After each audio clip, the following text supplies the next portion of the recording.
देव वसुधा और मेघा के साथ अपनी गाड़ी में दिल्ली जा रहा होता है, जहां उसे एक प्रतिष्ठित अवार्ड फंक्शन में हिस्सा लेना है। रास्ते भर माहौल हल्का फुल्का और खुशगवार होता है। मेघा खिड़की से बाहर का नज़ारा देख रही होती है और वसुधा बीच बीच में देव से हल्की फुल्की बातें कर रही होती है। देव मस्ती भरे अंदाज में गाड़ी ड्राइव कर रहा होता है। तभी अचानक गाड़ी से एक अजीब सी आवाज़ आने लगती है। गाड़ी हिचकोले खाने लगती है और आखिरकार एक सुनसान सड़क पर रुक जाती है। वसुधा, जो पीछे बैठी होती है, आवाज़ सुनकर चिंतित होकर पूछती है, क्या हो गया मालिक सर? देव गंभीरता से जवाब देता है, मैं देखता हूं, लगता है कुछ गड़बड़ हो गई है। देव गाड़ी से बाहर निकलता है और नीचे झुककर देखता है। थोड़ी ही देर में उसे पता चलता है कि गाड़ी का टायर पंचर हो चुका है। वह गहरी सांस लेते हुए खुद से कहता है, उफ, गलत वक्त पर यह भी होना था। वसुधा भी गाड़ी से बाहर निकल आती है और कहती है, टायर पंचर हो गया क्या? चलिए, मैं मदद करती हूं।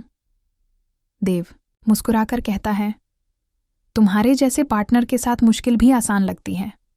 वसुधा हंसते हुए कहती है, तो फिर देर किस बात की, चलिए काम शुरू करते हैं।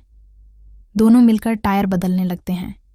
मेघा गाड़ी के अंदर से उन्हें देख रही होती है। उसी वक्त पास के एक घने पेड़ के पीछे एक रहस्यमयी आदमी छुपा होता है।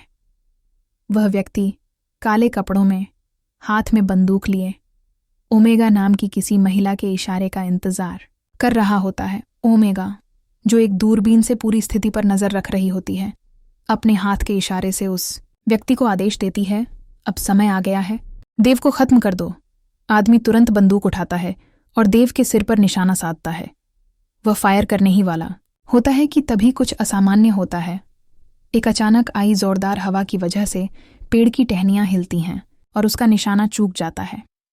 देव को कुछ हलचल महसूस होती है। वह चौकन्ना होकर इधर उधर देखने लगता है, लेकिन उसे कुछ नहीं दिखता। वसुधा कहती है, क्या हुआ, सब ठीक है?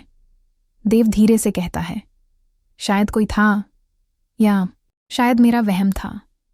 पर सवाल ये है, क्या यह सचमुच वहम था या फिर देव को कोई गंभीर खतरा है? अब देखना यह है कि क्या देव इस साजिश को समझ पाएगा और कैसे बचेगा वो एक अनदेखे दुश्मन के इस वार से